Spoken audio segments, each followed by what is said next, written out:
Hello mga kasaysayanistas! Welcome sa isa na namang episode ng ating EduKwento. I'm your host, Faye, Zyrille, Tañega, and Jeff, I may not be the perfect student but kaya kong islay ang exam. True, I'm Monalyn, Dailo, at isa sa expert sa pagka-cram and procrastination, just most of you guys. And sino ba naman ang hindi matutempt mag-procrastinate, right? Tama. And I'm Janna, Leis, and while I may not be the procrastinator, I'm definitely the one na laging nasa stuck sa mga details. And I am Bea Alba na hindi man mahilig sa chismis, mahilig naman magbasa ng history books. Kaya you guys better buckle up dahil pag-uusapan natin ang eras from pre-Hispanic to mod K-12. From the way we learned in our early communities to the complex systems we have now, education has come a long way in the Philippines.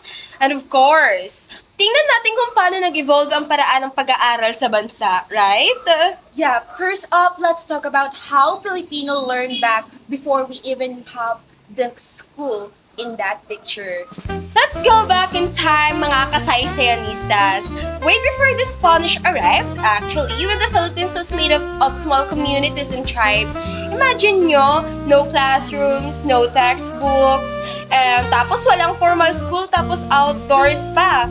Just people learning from their elders, from their parents, right?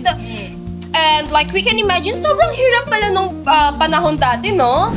Yes, and instead of being told to sit down in a classroom, you were learning through oral traditions, which share stories, legends, and knowledge from one generation to the next.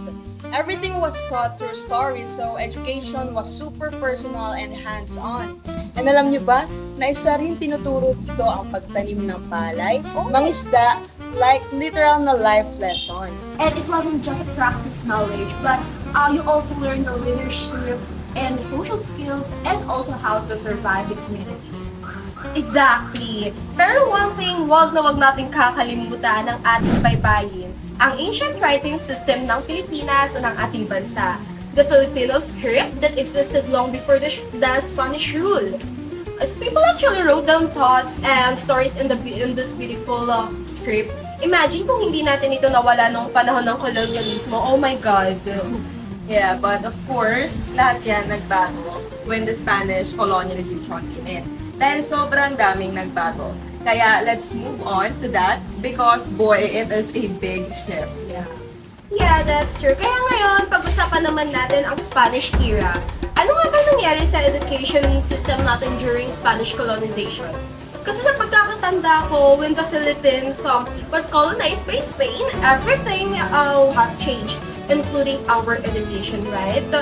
So, suddenly, the education system was less about survival skills and more about confirming the Spanish culture. Yeah, they came with a mission to spread Christianity, right? So their education system was centered around religious studies, catechism, prayers and teachings from Bible. That was what you need to know to be good Filipino during the Spanish era. It's like one size fits all, right? And it's because regardless kung ano man yung social classes mo, lahat natututunan yung mga social or religious lesson. And did you know that tortilla was the main reading materials? And you can you can probably read about Jesus rather than science and history. Yeah, imagine, they taught you how to pray, how to respect your Spanish masters, pero hindi nila sa iyo natuto paano mag-isip para sa sarili mo. Kaya ang natutunan mo is sumunod. Because during this era, yung Spanish rule ay authoritarian.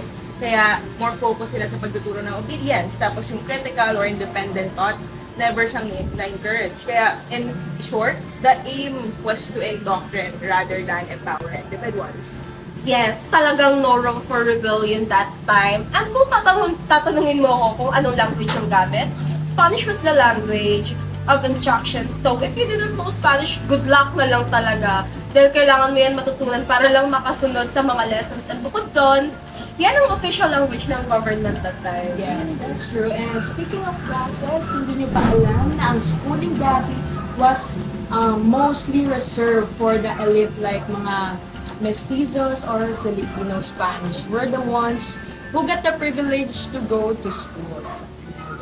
Samantala yung mga common Filipino folks, they were working in the fields, doing their part in the community. Yeah, the Spanish were not really about making sure that everyone got an education, right? And it was only for the few who could serve for the colonial master. And it was more about controlling your knowledge rather than spreading it. Yeah, yun nga eh. Education noon, di ba, wasn't inclusive. Pero positive side dito, nagsimula ang formal schooling system natin. Naalala niyo ba no schools like Ateneo, like UST? Spanish era pa yan, Spanish era pa yan. True, and don't forget yung mga Jesuits and other religious groups.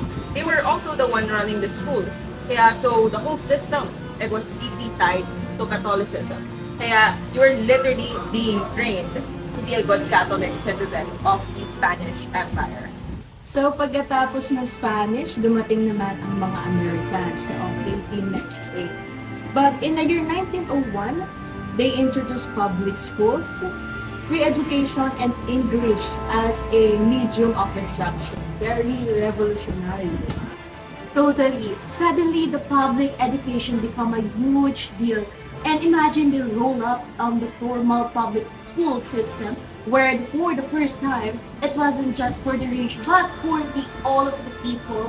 And yes, para sa lahat. And get this, education for kids aged 7 and up was highly encouraged. Plus, public education even provided and school supplies. Yes, libre. Narinig niyo yun? Parang panaginip na. Oh, imagine that, huh? Free public school system. Wow.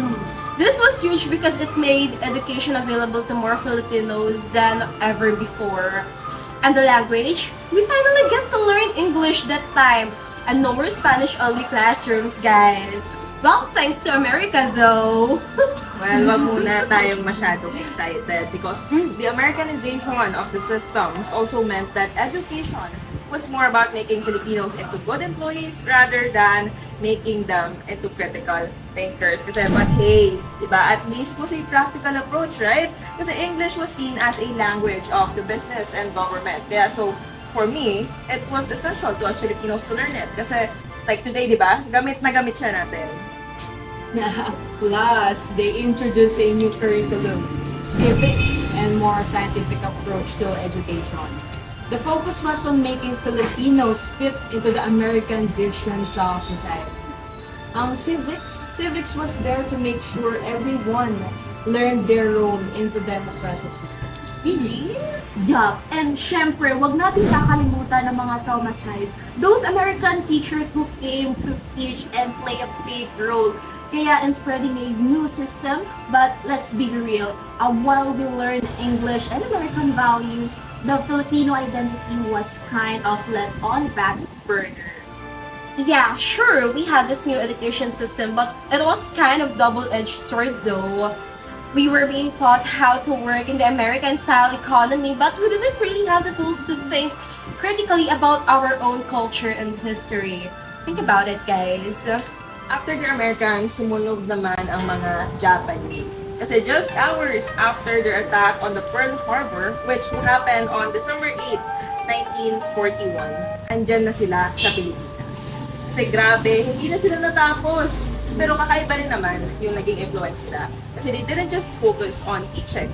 They also had a clear agenda to reshape the mindset of Filipinos and shift their allegiance. That's right. During that time, they destroyed the entire public school system. Imagine nyo, di ba? Kahit mga books and iba pang classroom, resources tinanggal nila. Yung mga nakasanayan ng mga Filipinos, inalis or binago nila even our established social values and traditions.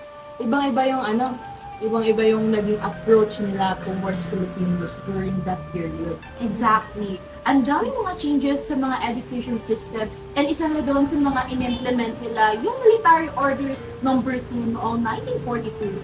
The goal is to reshape the Filipino culture, education, and even the language para mag-branding ng mga Filipino version to Japanese ang atake. And for all the sake of aligning it, or yes, aligning everything with the Japan interests. Oh, and guess what?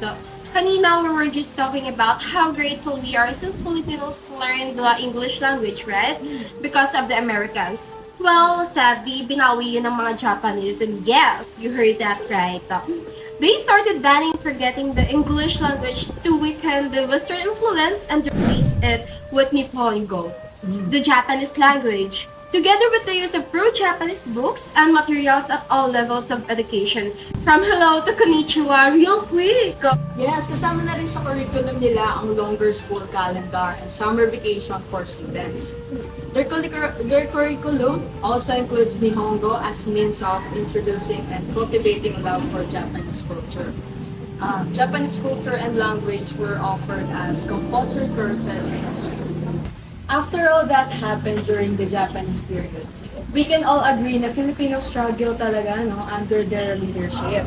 Pero how about during the martial law period? Diba? Isa rin yun sa pinaka-pinag-uusapan pa rin talaga up to this day. Exactly. Kahit yung mga schools and students, ginamit nila to push the government's ideologies. It's also scary kasi they expect na basta lang sumunod yung mga estudyante na kung anong sasabihin nila. Kahit hindi siya tama. Kaya, parang sila na yung nagdidikta kung ano yung tama at mali.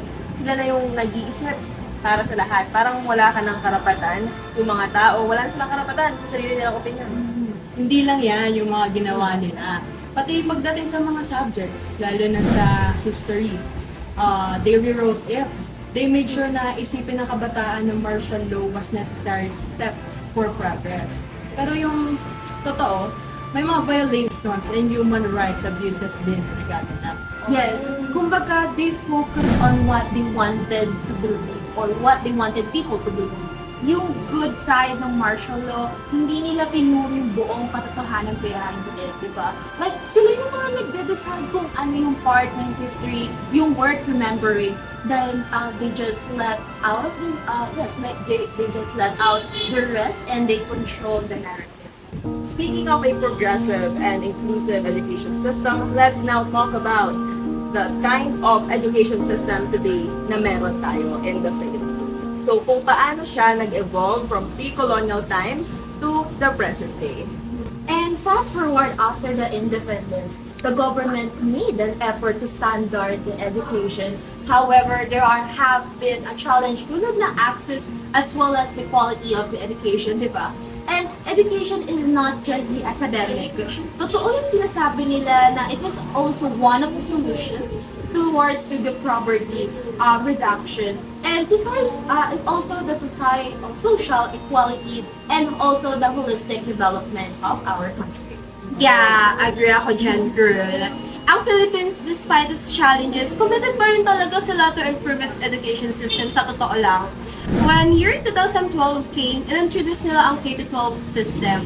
Yes, from 10 years of basic education, actually, naging 13 years tayo to align it with global standards. And their goal with this is para gawing competitive yung mga Filipino graduate and the job market, mapa-local man or abroad. Yeah. Pero let's be honest, hindi rin madali ang naging transition. Madaming issues tulad ng kulang sa resources, teacher training. Pero despite this, we're seeing progress naman, di ba? Yes, Yes.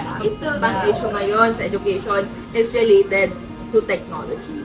So, madaming schools, lalo na sa rural areas, yung walang access sa computers or even stable internet connections. Sa panahon ngayon, na halos lahat is through technology na, malaking disadvantage yun. Yes, with the blending learning, we need to make sure that all the learners have equal access, di ba?